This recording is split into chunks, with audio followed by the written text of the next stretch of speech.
네, 안녕하십니까. 고려대학교 김승주 교수입니다. 먼저 좋은 자리 불러주셔서 감사하고요. 제가 블록체인 강연을 그래도 제법 한 편인데 이렇게 고등학교 분들 모시고 하는 강연은 정말 간만에 한 것 같습니다. 이 자리가 비록 온라인으로 이루어지지만 여러분들께도 좋은 시간이 됐으면 좋겠습니다. 오늘 제가 이제 블록체인, 암호화폐, 메타버스 이런 얘기들을 잠깐 드리려고 그래요. 그런데 이제 시간이 한정이 돼 있다 보니까 자세하게 말씀을 드리지 못할 것 같고요. 이제 개념 위주로 설명을 드리고 도대체 이게 왜 요새 이슈가 되는지 그런 몇 가지 사례를 들어서 설명을 드리려고 합니다. 지금 화면에 보이는 이 논문이 비트코인을 세계 최초로 제안한 그런 논문입니다. 2008년 10월에 인터넷을 통해서 공개가 됐고요. 저 논문이 실제로 소프트웨어로 구현돼서 동작하기 시작한 건 2009년 1월입니다.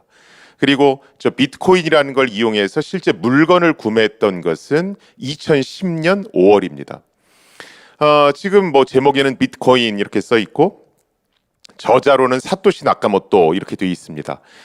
저자 이름이 일본 사람처럼 보이지만 실제 저 사람이 일본 사람인지 아닌지 살았는지 죽었는지 일절 알려진 바가 없습니다. 저 논문을 발표하고 처음에는 이메일을 통해서 주로 세상과 대화를 나누다가 몇 년 후에는 완전히 종적을 감춥니다. 그래서 사토시 나카모토가 살았는지 죽었는지 생사 여부 자체가 알려져 있지 않고요. 인터넷상에서는 내가 사토시 나카모토요 이렇게 주장하는 사람들도 제법 있는데 사실은 공식적으로 인정받고 있지는 못합니다. 제가 어디서 강의를 하든 간에 빠지지 않는 질문이 있습니다. 오늘도 이제 그 질문이 나올 것 같은데 하지 마시라고 제가 미리 말씀을 드리면 비트코인을 사야 될까요? 말아야 될까요? 얼마나 올라갈까요? 이런 질문에 대한 답은 사실 저도 모릅니다. 제가 무슨 경제학 하는 교수가 아니기 때문에. 근데 제가 이제 확실하게 말씀드릴 수 있는 건 비트코인이 사라지더라도 암호화폐는 절대로 사라지지 않는다. 이 말씀은 제가 확실하게 드릴 수가 있습니다. 왜 그러냐면 비트코인이 세계 최초의 암호화폐다. 이렇게 알고 계시는 분들이 있으세요. 그런데 그건 잘못된 거고요. 실제로 암호화폐의 역사는 일반인들이 생각하는 것보다 훨씬 더 오래됐습니다. 최초로 암호화폐 개념을 이 세상에 선보인 사람은 지금 논문의 오른쪽 상단에 그 산타크로스 할아버지 같이 수염 나신 분 보이시죠? 저분이 이제 데이빗 차움이라고 하는 굉장히 유명한 과학자입니다. 저분이 비트코인이 나오기 26년 전에, 그러니까 1982년에 세계 최초로 암호화폐 개념을 세상에 내놓습니다. 저 양반은 사실은 굉장히 좋은 논문을 많이 썼고요. 그 논문의 대부분이 어떻게 하면 사이버 공간에서 사용자의 프라이버시를 보호할 수가 있을까? 그것과 관련한 논문들입니다.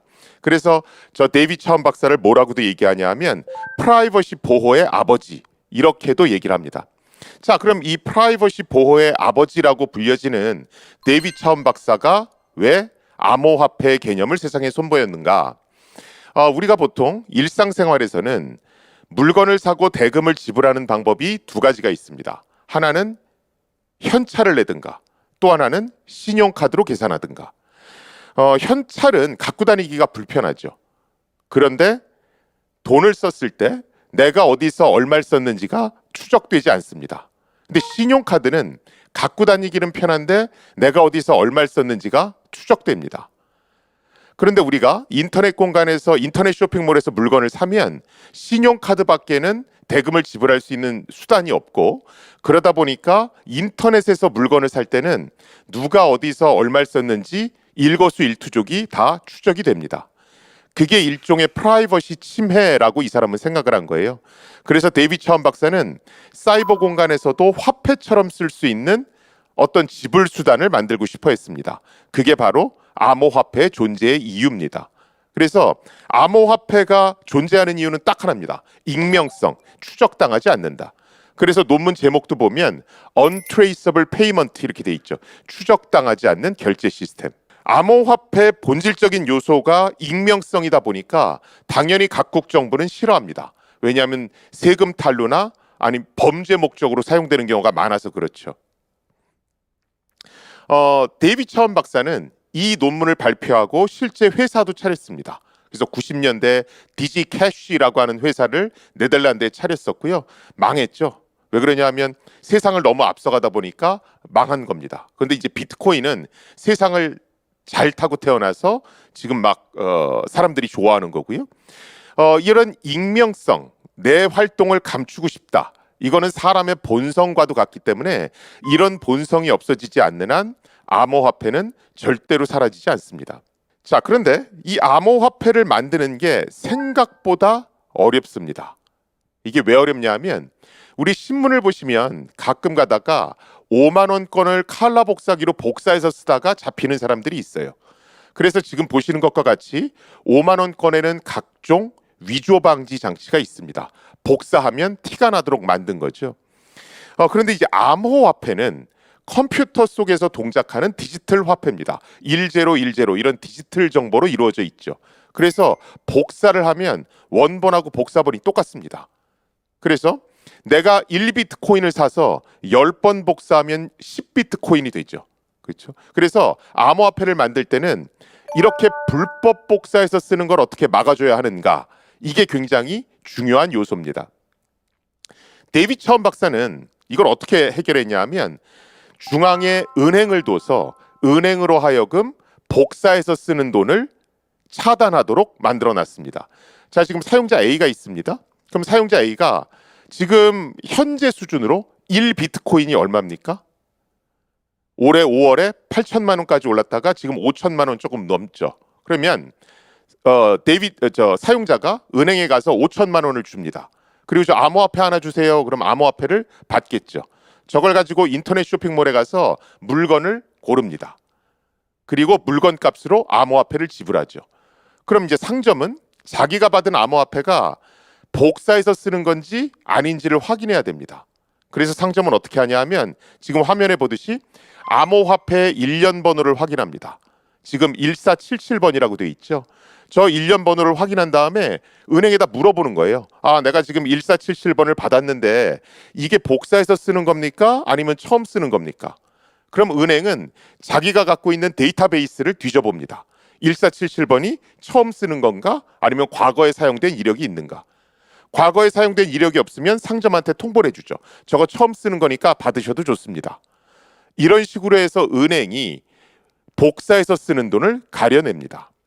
어떤 분들은 저런 식으로 일련 번호를 확인하면 누가 어디서 돈을 썼는지를 다 알 수 있잖아요 라고 물으시는데 인터넷 쇼핑몰에서는 비대면 거래이기 때문에 얼굴은 안 드러나죠. 사용자 아이디만 드러납니다.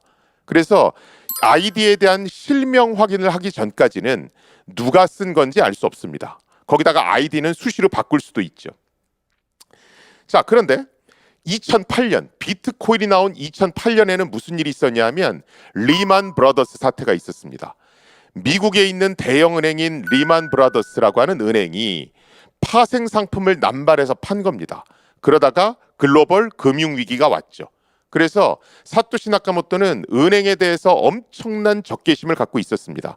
실제 제가 써놓은 글을 보시면 은행은 우리의 돈을 안전하게 관리해야 하는데 그들은 자기들이 돈을 많이 벌기 위해서 무분별한 대출을 남발했고 그러다 보니까 글로벌 금융위기가 왔다. 그래서 은행은 백해무익한 존재다. 사토시 나카모토는 이 정도로 굉장한 적개심을 갖고 있었고요. 그래서 데이빗 차원 박사가 만든 오리지널 암호화폐 모델에서 은행을 제거시키고 싶어 합니다. 자, 은행을 제거시키면 무슨 일이 벌어집니까? 누군가는 암호화폐를 복사해서 쓰는 걸 잡아줘야 되는데 그걸 하는 은행이 사라졌죠. 저걸 사토시 나카모토는 어떻게 해결했냐 하면 블록체인이라는 기술로 해결을 했습니다. 그래서 블록체인 기술은 위패를 잡아주는, 복사해서 쓰는 암호화폐를 잡아주는 기술이다. 이렇게 기억하시면 돼요. 또 많은 분들이 잘못 생각하시는 것 중에 하나가 암호화폐 만들려면 블록체인 반드시 있어야 되는 거 아닌가요? 이 질문을 주시는데 그건 아닙니다. 암호화폐를 만드는 방법은 두 가지가 있고요. 하나는 오리지널 모델 같이 중앙에 은행을 끼고 만드는 겁니다. 이걸 중앙 집중형 암호화폐 이렇게 얘기합니다. 또는 은행 같은 관리기관이 없는 상태에서 블록체인을 이용해서 암호화폐를 만드는 겁니다. 이걸 탈중앙형 암호화폐 이렇게 얘기합니다. 자, 그러면 도대체 블록체인은 어떻게 동작하기에 복사해서 쓰는 위패를 잡아낼 수가 있는가? 우리가 인터넷에서 비트코인 프로그램을 내려받아서 PC에 설치하면 크게 두 가지 종류의 프로그램이 설치됩니다. 하나는 전자지갑이라고 하는 프로그램이 설치되고요. 이거는 통장 비슷한 역할을 합니다. 또 하나는 블록체인 프로그램이라는 게 있고요. 이것은 인터넷을 24시간 365일 계속 감시해서 사용된 화폐 일련 번호를 기록하는 역할을 합니다. 지금 화면에 3명의 비트코인 사용자가 있고요. 저 사람들의 PC에는 전자지갑 프로그램과 블록체인 프로그램이 각각 설치되어 있습니다. 자, 그러면 PC에 있는 파일에는 현재 1477번이라는 비트코인과 1423번이라는 비트코인이 사용된 적이 있다 이렇게 써 있죠.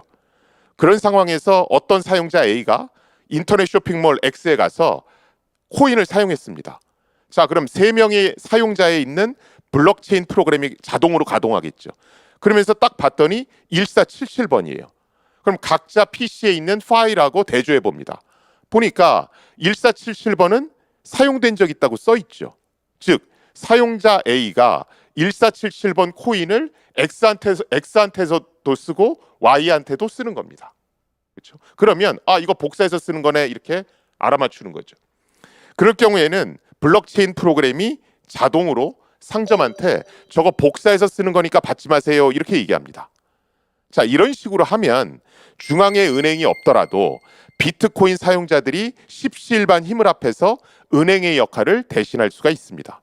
근데 문제는 중앙에서 혼자 하던 일을 이렇게 여럿이 나눠서 하면 여러분들이 지금 보는 것과 같이 깔끔하게 그림이 안 나옵니다. 맨 오른쪽에 수염난, 검은 수염난 저 사람은 내 PC를 24시간 365일 계속 가동시켜서 블록체인 프로그램을 돌아가게 하는 게 싫은 거예요. 왜냐하면 그 전기값을 내가 내야 되니까. 또는 저 수염난 사람이 사는 지역에 갑자기 정전이 와서 컴퓨터가 꺼질 수도 있습니다. 자, 그럴 경우에는 그림이 이렇게 이쁘게 안 나오고요. 이렇게 나오죠. 지금 왼쪽 2명의 사용자의 PC에 있는 파일은 1477, 1423번이 사용됐다고 써 있죠. 근데 오른쪽에 있는 사용자는 본인이 중간에 PC를 껐던지 아니면 잠깐 정전이 왔든가 해서 1477번 기록이 누락돼 있습니다. 그런 상황에서 이용자 A가 1477번이란 코인을 상점에 쓰면 왼쪽에 2명의 사용자는 저거 복사해서 쓰는 거니까 받지 마십시오 이렇게 얘기합니다. 그런데 맨 오른쪽에 있는 사용자는 저거 처음 쓰는 거니까 안심하셔도 됩니다 이렇게 다른 목소리를 내죠. 이렇게 분산돼 있는 컴퓨터에 있는 데이터가 서로 불일치하는 현상, 이런 걸 조금 어려운 말로 비잔틴 오류, 비잔틴 폴트 이런 식으로 얘기를 합니다. 자, 이렇게 데이터가 불일치하면 문제가 생기죠. 그래서 블록체인, 비트코인에서 쓰는 블록체인은 어떻게 했냐면 너희들이 관리하는 장부가 정전이 됐든지 PC가 꺼지든지 해서 불일치하는 현상이 생길 수 있으니까 너희들 10분마다 서로 장부를 비교해봐. 파일을 서로 비교해봐. 이렇게 프로그램을 만들어 놨습니다. 그래서 10분마다 자기들 파일을 막 비교하는 거예요. 그러면 오른쪽에 있는 사람 파일하고 왼쪽에 있는 사람들 파일이 내용이 다르죠. 이러면 투표에 들어갑니다. 그래서 다수결의 원리에 따라서 1477하고 1423이 옳은 거구나.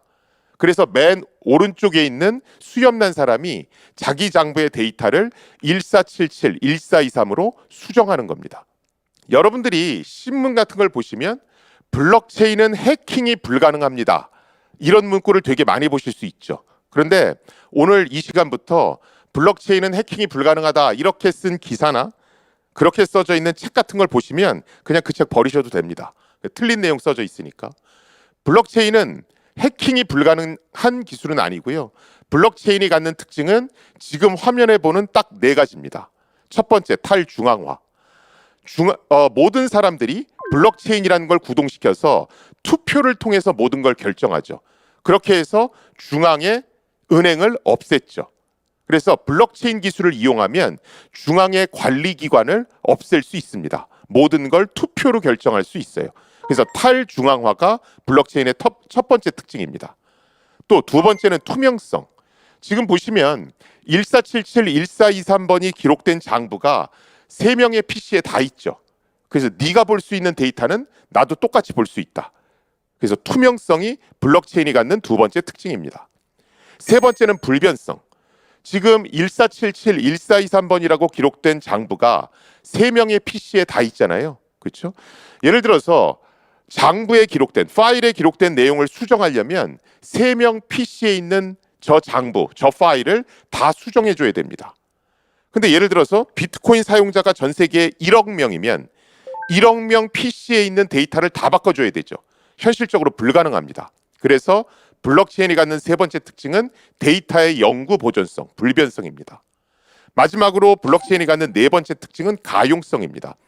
데이터, 똑같은 데이터가 여러 PC에 중복해서 저장돼 있기 때문에 가운데 있는 사람 PC에 해커가 들어서 파일을 지워버렸어요. 그러면 옆에 있는 사람 장부를 가져다가 복사해 오면 되죠. 그래서 블록체인을 이용해서 데이터를 저장할 경우에 해킹을 당하더라도 원상복구하기가 굉장히 쉽습니다. 자, 그래서 보통 블록체인을 분산 장부라고 얘기하잖아요. 그런데 제가 강연할 때는 블록체인은 인터넷 투표 기능이 내장된 분산 장부입니다. 이렇게 설명합니다. 저 인터넷 투표 기능은 언제 동작하냐 하면 분산돼 있는 장부를 주기적으로 맞춰서 데이터를 보정해 줘야 되는데 그 주기적으로 동기화시킬 때 다수결의 원리에 따라서 결정한다고 그랬죠. 그때 저 인터넷 투표 기술이 사용됩니다. 우리가 블록체인이 세상을 바꾼다, 탈권위주의적이다 이런 얘기 되게 많이 하잖아요. 왜 그러냐면 블록체인이 분산 장부를 해서 그러는 게 아니고 블록체인은 본질적으로 인터넷 투표 기능을 내장하고 있습니다. 그래서 암호화폐가 완성됐다는 얘기는 블록체인이 완성됐다는 얘기랑 똑같고요. 블록체인이 완성되면 인터넷 투표 기술이 완성되는 것과 똑같습니다. 그러면 저 인터넷 투표 기술을 떼다가 어디다 쓸 수 있습니까? 우리가 지금 국민 투표를 하는 경우는 딱 두 번이죠. 대통령 뽑을 때 하고 국회의원을 뽑을 때. 우리가 왜 국회의원을 뽑습니까? 모든 국가의 안건에 대해서 국민 투표에 붙이자니 시간하고 돈이 너무 많이 소비되는 거예요. 그런데 인터넷 투표 기술, 해킹이 안 되는 인터넷 투표 기술이 완성이 되면 우리나라 같이 스마트폰 강국의 인터넷 강국은 모든 안건을 전부 다 국민 투표에 붙일 수가 있습니다. 직접 민주주의가 실현되는 거죠. 그래서 블록체인이 세상을 바꾼다라고 얘기하는 겁니다. 우리가 또 신문에서 보시면 가상화폐, 암호화폐 이런 표현을 되게 많이 들으실 수 있어요. 그런데 데이비 차원 박사가 처음 제안한 암호화폐 논문도 그렇고 사토시 나카모토가 비트코인을 제안한 논문도 그렇고 암호화폐니 가상화폐니 이런 표현 안 쓰죠. 일렉트로닉 캐시라고 써 있습니다. 전자화폐라고 돼 있죠. 원래 암호화폐다, 가상화폐다 이런 용어는 존재하지 않았습니다. 그런데 비트코인이 사회적 이슈가 되니까 가상화폐다, 암호화폐다 이런 용어들을 후대에 만들어낸 거예요. 지금 암호화폐는 지금 여러분들이 화면에 보시는 저런 용어들로 불립니다.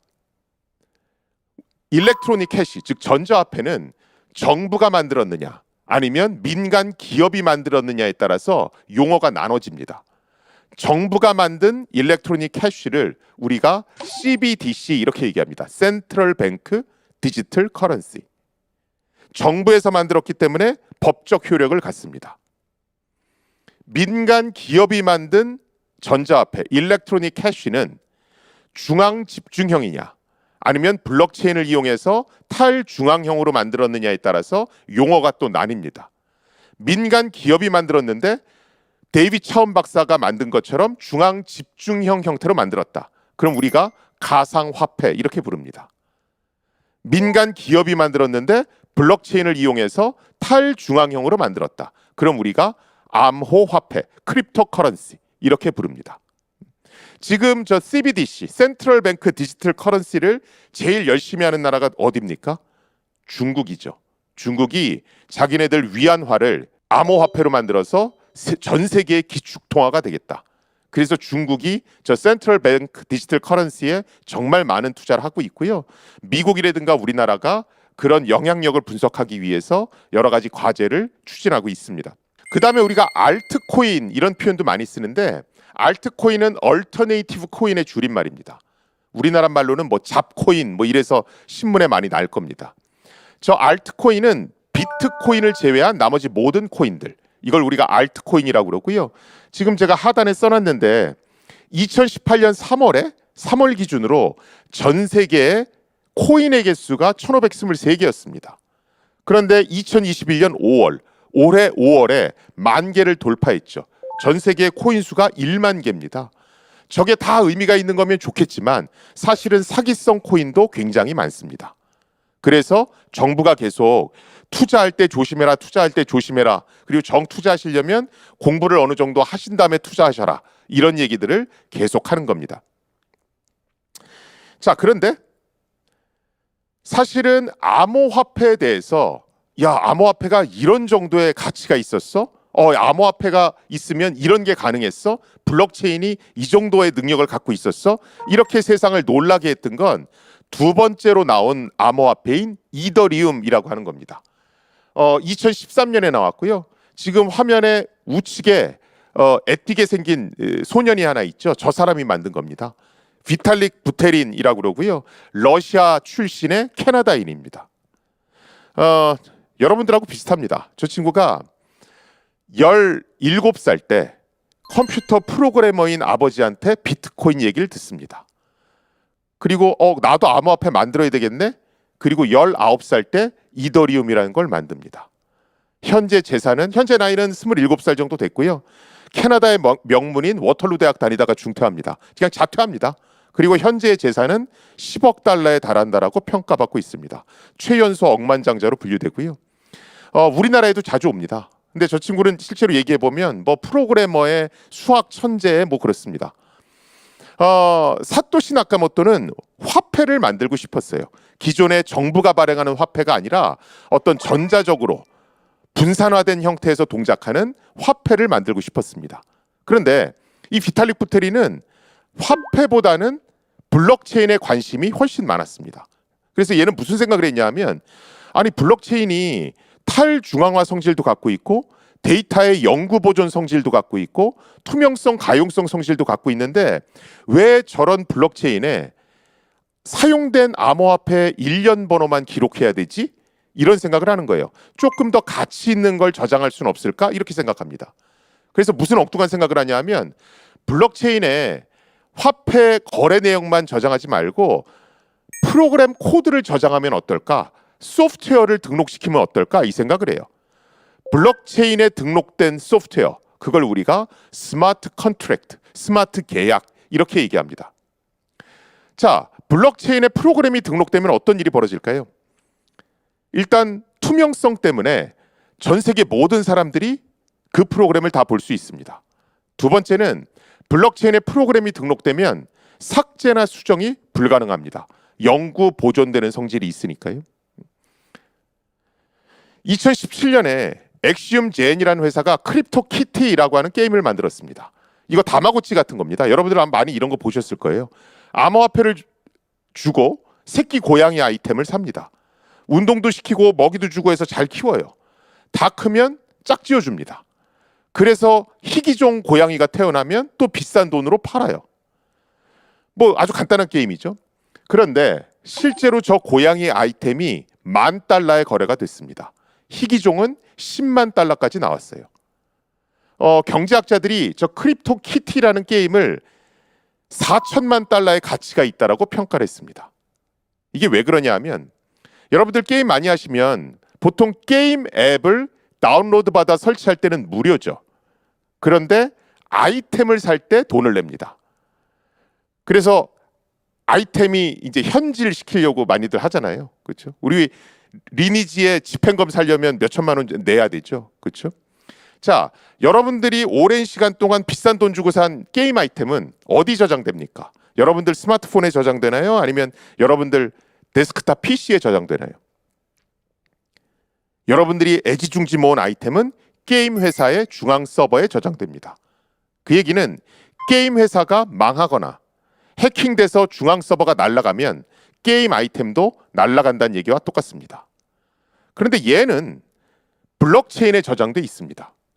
그래서 게임 회사가 망해도 고양이 아이템이 사라지질 않습니다. 게임 회사가 해킹을 당해도 고양이 아이템이 계속 살아있죠. 저 게임은 영구불멸하게 계속 돌아갑니다. 그러다 보니까 게임 아이템이 내가 죽을 때까지 나랑 같이 있는 거죠. 내가 죽고 나서도 자손 대대로 물려줄 수 있습니다. 아이템이 재산이 되는 거죠. 그래서 저 가치를 높게 평가한 겁니다. 이런 앱을 DApp이라고 합니다. Decentralized App, 탈중앙화된 앱. 블록체인상에 등록돼서 사라지지 않는 앱. 비탈릭 부테린은요, 이더리움이라는 암호화폐를 만들어냈습니다. 그리고 블록체인상에 프로그램을 등록한다라는 스마트 컨트랙트라는 개념을 냈어요. 그 위에 사람들이 각종 디센트럴라이즈드 앱, 앱들을 만들어서 막 등록시키는 겁니다. 그래서 이더리움을 뭐라고 얘기하냐면 암호화폐계의 애플이다 이렇게 얘기합니다. 암호화폐계의 앱스토어다 이렇게 얘기합니다. 그래서 이더리움이 엄청난 폭발력을 갖고 있다는 겁니다. 지금 이 순간에도 사람들이 각종 앱을 만들어서 계속 블록체인에 등록시키고 있거든요. 우리가 앱을 하나 잘 만들어도 억만장자가 되잖아요. 그렇죠? 그런데 이런 앱들은 기존의 앱으로는 제공 못하는, 영원히 사라지지 않는다라는 특징을 제공합니다. 그래서 앱을 하나 잘 만들어도 부자가 되는 거예요. 그리고 어떤 앱이 지금 랭킹이 몇인지가 이런 앱 레이더 같은 데 가서 보면 실시간으로 공개가 됩니다. 자, 이더리움이 이런 걸 딱 보여주니까 사람들이 야, 블록체인 갖고 굉장히 여러 가지 서비스를 만들 수 있겠구나. 블록체인을 잘만 이용하면 기존에 없던 서비스를 만들어낼 수 있겠구나. 이렇게 생각합니다. 그렇게 나온 대표적인 서비스가 오픈바자라고 하는 온라인 쇼핑몰입니다. 일반 쇼핑몰하고 똑같이 생겼죠. 그렇죠? 그런데 차이점은 암호화폐로 거래한다는 게 차이점입니다. 여기 보시면 비트코인 캐시, 젯캐시 이런 게 써 있죠. 이런 걸로 물건을 사는 겁니다. 지금 온라인 쇼핑몰의 최강자는 누굽니까? 아마존이죠. 아마존의 사장이 세계 최고 부자잖아요. 아마존은 내가 팔 물건을 아마존에 올립니다. 그럼 사람들이 그 물건을 보고 나 그 물건 살게. 그럼 물건이 배송되죠. 그리고 아마존에다가 수수료를 지불합니다. 그 다음에 물건 값을 신용카드로 지불하죠. 자, 저렇게 거래하는 사람들이 많으면 많을수록 누가 부자가 됩니까? 플랫폼 기업인 아마존과 비자카드의 CEO와 주주들이 부자가 되죠. 이 아마존을 블록체인판으로 옮긴 게 오픈바자라고 하는 겁니다. 어떻게 하냐면 팔 물건이 있으면 블록체인에 올립니다. 블록체인은 투명하게 다 누구든 볼 수 있기 때문에 그걸 보고 사람들이 나 그 물건 살게요 이렇게 얘기해요. 만약에 저기에 허위 매물이 올라가면 블록체인에 들어있는 인터넷 투표 기능을 이용해서 걸러냅니다. 우리 배달의 앱 같은 거 보면 이게 좀 이상한데 그럼 별점 막 줘서 야 저기에 가지 마, 저거 사지 마 이런 식으로 알려주잖아요. 똑같습니다. 그래서 인터넷 투표 기능을 이용해서 허위 매물을 걸러냅니다. 모든 사람들이 공동으로 투표를 통해서 관리하기 때문에 특정 기업에게 수수료를 낼 필요가 없습니다. 그리고 물건 값은 어떻게 지불하냐 하면 예를 들어 물건 값이 2비트코인이에요. 그러면 사용자가 예를 들어 내가 10개의 비트코인을 갖고 있습니다. 물건 값이 2비트코인이면 내가 갖고 있는 비트코인 중에서 2개의 비트코인을 판 사람한테 주는 거예요. 만약에 이 오픈바자가 대박을 쳐서 사람들이 많이 여기 가입자로 들어왔어요. 그럼 어떻게 됩니까? 저 오픈바자에서 사용하는 비트코인의 가치가 상승하죠. 그렇죠? 비트코인이 현재 5천만 원인데 8천만 원, 9천만 원으로 막 상승하겠죠. 그러면 8개의 코인을 가진 사람도 부자가 되고 2개를 넘겨받은 물건을 판 사람도 부자가 됩니다. 왼쪽의 아마존에서는 아마존과 비자카드의 CEO와 주주들만 부자가 되는데 오른쪽 모델에서는 구성원 모두가 암호화폐를 갖고 있는 구성원 모두가 같이 부자가 되죠. 그래서 왼쪽과 같은 모델을 플랫폼 경제 모델 이렇게 얘기하고요. 오른쪽과 같은 모델을 협동조합형 경제 모델 이렇게 얘기합니다. 자, 요새 블로그 또 대세죠. 그렇죠? 근데 이 블로그가 웃긴 게 저도 블로그를 합니다만 제가 열심히 글을 써요. 그러면 그 글은 네이버나 다음의 중앙 서버에 저장됩니다. 네이버나 다음은 제가 쓴 글에 대해서 이게 부적합하다. 우리 회사 정책에 안 맞는다. 그러면 삭제나 수정을 요청할 수 있습니다. 더 최악인 건 예를 들어서 네이버나 다음이 저희는 9월 30일자로 블로그 서비스 접을 테니까 그동안 썼던 걸 백업 받아가세요. 그럼 저 같은 경우는 15년어치 글을 백업 받아야 되는 겁니다. 황당하죠? 이 스티밋은 내가 쓴 글이 특정 회사의 중앙 서버에 저장되는 게 아니라 블록체인에 저장됩니다. 그래서 그 누구도 삭제하거나 검열할 수 없습니다. 그리고 서비스가 중단되지도 않아요. 거기다가 지금 보시면 여기에 예상 보상 금액 203달러 이렇게 써 있죠. 실제로 그 글이 좋으면 좋아요를 누르는 게 아니라 암호화폐로 직접 그 저자한테 줍니다. 아프리카 TV의 별풍선 같이. 이 서비스가 딱 런칭하고 나서 웹툰 작가들이 대거 스티밋으로 이동합니다. 나는 수수료 주기도 싫고 검열받기도 싫어. 요새는 유튜브가 또 대세죠. 그렇죠? 그런데 유튜브는 동영상 서비스인데 돈은 누가 챙깁니까? 구글이 챙기죠. 유튜브의 주인이 구글이니까. 검열도 합니다. 블록체인판 유튜브가 지금 여러분들이 보시는 디센트럴라이즈드 튜브, 디튜브라고 하는 겁니다. 장점은 아까 보신 스티밋하고 동일합니다. 우리 졸업증명서 이거 이제 종이로 이렇게 인쇄해서 주잖아요. 그렇죠? 졸업증명서 종이로 인쇄된 경우에는 그걸 보관하기도 힘들고 남한테 보여주기도 쉽지가 않아요. 그래서 MIT 같은 경우는 학생들이 저 졸업증명서를 전자적으로 발행해 주세요. 이렇게 희망하면 그 졸업증명서를 블록체인에다가 등록해 줍니다. 졸업증명서가 블록체인에 들어가 있기 때문에 세상 사람 누구든 볼 수 있어요. 그리고 위조 변조도 안 됩니다. 블록체인에 들어가 있기 때문에 데이터를 함부로 수정하거나 삭제할 수가 없어요. 사실은 이런 MIT의 학위 증명서와 비슷한 걸 우리는 이미 쓰고 있습니다. 아마 지금 고등학생분들은 고3이면 또 예방접종 하셨겠네요. 그 예방접종 하신 분도 있고 안 계신 분도 계실 텐데 우리가 질병관리청에서 쿠브라고 하는 앱을 보급합니다. 그렇죠? 저걸 딱 보면 예방접종 했는지 안 했는지가 나오죠. 그렇죠? 그런데 쿠브 깔 때 잘 보시면 이게 뭐라고 써 있냐면 세계 최초의 블록체인 기반 백신 접종 인증 시스템 이렇게 되어 있습니다. 예방접종을 했다 안 했다를 단순히 스마트폰에 넣어주면 그 기록을 포토샵 같은 걸로 위조할 수 있거든요. 그래서 위조를 못하게 블록체인에 넣어주는 겁니다. 거기다 투명성 성질을 갖고 있어서 세상 누구나 확인할 수 있죠. MIT 학위증명서하고 동일합니다. 유니세프에 가보시면 블록체인을 이용해서 내가 기부받은 게 어떤 식으로 사용됐는지를 블록체인에 다 기록해서 투명하게 공개합니다. 왜 그렇습니까? 블록체인에 기록하면 사장이 지시를 해도 수정할 수가 없거든요. 그래서 국민의 신뢰성이 보장되는 겁니다. 우리 AI 얘기 많이 하죠. 그렇죠? 그런데 여러분들이 신문을 조금만 검색해 보시면 AI 기술을 미국과 중국의 소수의 기업이 독점할 거다. 이런 기사들을 굉장히 많이 보실 수가 있습니다. 저 소수의 기업들, 저 9개의 기업은 공통점이 있습니다. 무슨 공통점이 있나요? 아마존, 구글, 네이버 뭐 이런 기업들. 전부 다 데이터를 갖고 있는 기업들이죠.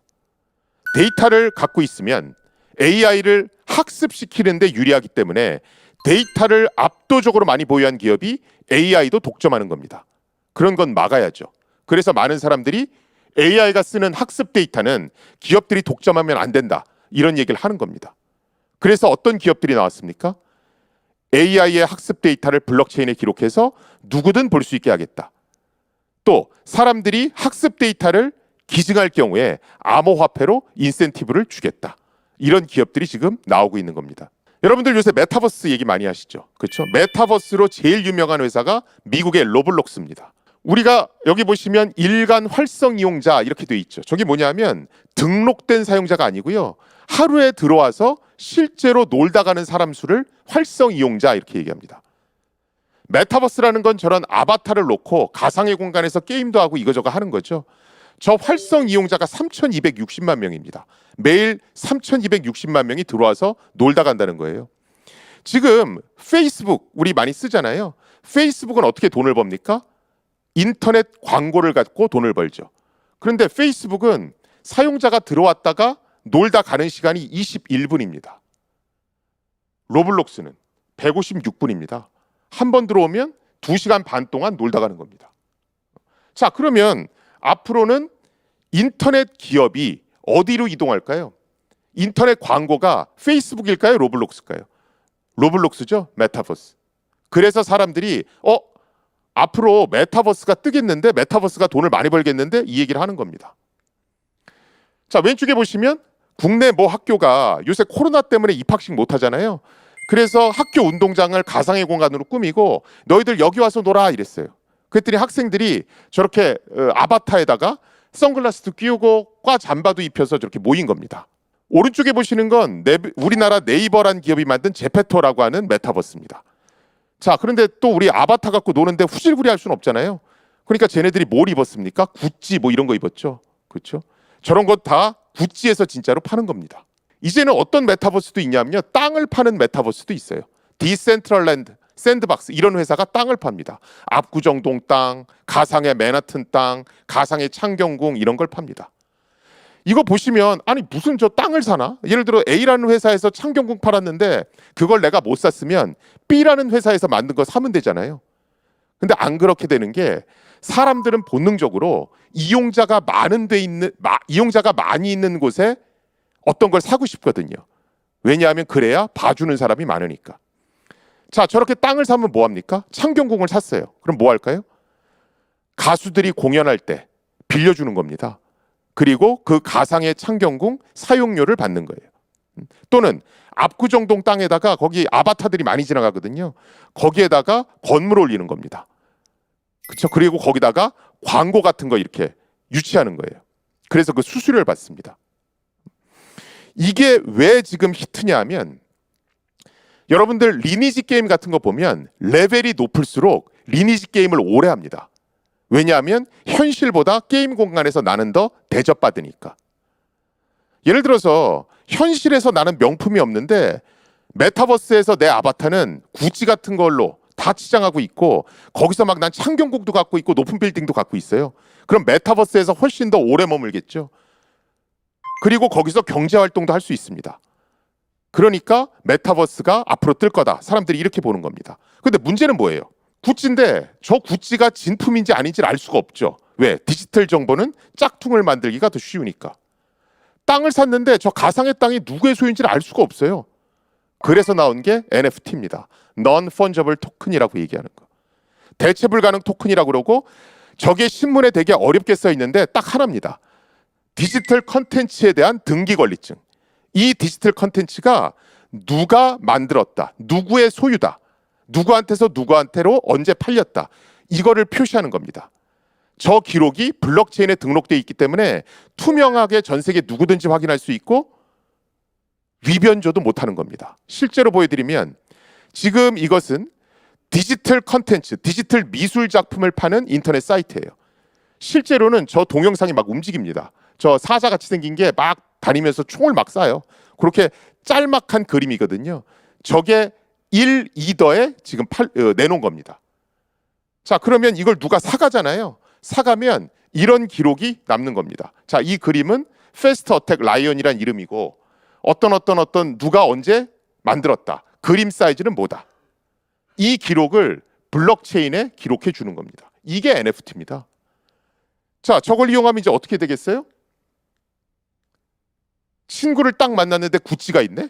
블록체인을 조사해보면 저게 진품인지 아닌지를 알 수 있습니다. 창경궁을 빌려준다는데 그걸 딱 봤더니 이 창경궁이 누구 소유구나. 그럼 그 사람한테 저거 빌려달라고 해야 되겠구나. 이걸 알 수 있는 거예요. 대금은 암호화폐로 지불합니다. 지금 외국에는 디파이라고 하는 금융 서비스도 한창 나왔습니다. 이건 뭐냐면 우리가 쓰는 각종 금융 앱들을 블록체인으로 이동시킨 거예요. 우리가 지금 은행 서비스, 은행 프로그램을 이용하면 내가 돈을 얼마 맡기면 이자를 얼마 받는다는 정보밖에 못 받습니다. 그런데 저런 각종 금융 서비스들은 블록체인에 등록돼서 투명하게 모든 게 다 공개되기 때문에 내가 돈을 맡겼을 때 은행이 이걸 어떻게 굴리고 얼마를 벌어서 나한테 얼마의 이자를 준다를 속속들이 다 알 수가 있습니다. 그러니까 신뢰받는 금융, 투명한 금융 서비스가 가능한 거죠.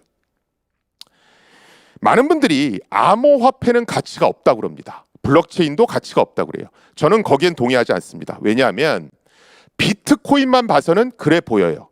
하지만 이더리움 이후부터는 기존의 기술로는 못 만드는 여러 서비스들이 나왔습니다. 그리고 블록체인이 메타버스나 인공지능하고 궁합이 되게 잘 맞아요.